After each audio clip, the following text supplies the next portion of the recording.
All right, now speaking of anarchists ripping down statues, here's what Congressman Jerry Nadler said about provisions in the GOP's police reform bill to go after Antifa. There are amendments, I've given you about half of them just listed here, were errant nonsense, off topic, dealing with imaginary things like Antifa. Wow, so there you go. My next guest is a former member of that imaginary thing. He looks like a real guy to me, a former Antifa member. He says ignoring the group, like what Nadler is doing, only allows the threat they pose to this country, obviously, to multiply. Gabriel Nadales joins me now. Gabriel, thanks for coming on. I appreciate it. Now you do look like a real person. It's certainly not imaginary. I come from that side of politics, though, as a community organizer, and I know when the effort is to pretend that something doesn't exist, it's so that we won't deal with it. What do you think will happen with this kind of attitude?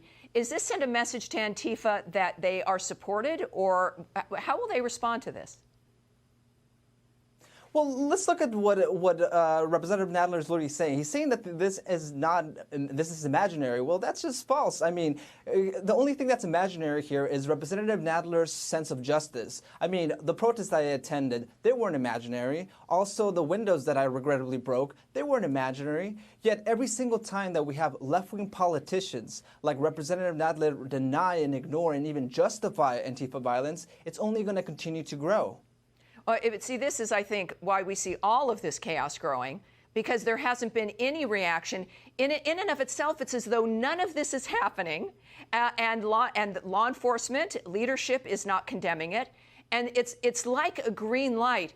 Now, you were a member. I was a member of organizations. I now also regret. One of the great things about America is we get enough information to where we can change our minds about who we are and what we're doing. Is that what happened with you when it comes to the choice to be a part of that and now to be condemning it?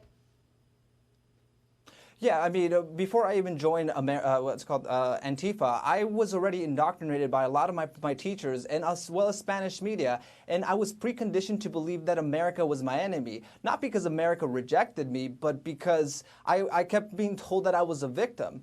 Thankfully, I started asking questions about this movement, and it really, just like you said, I got the information that I needed, and I realized that being part of Antifa is something that I should never have been part of. And now I'm glad that I'm condemning it. But one thing to remember is, where is Antifa really coming from?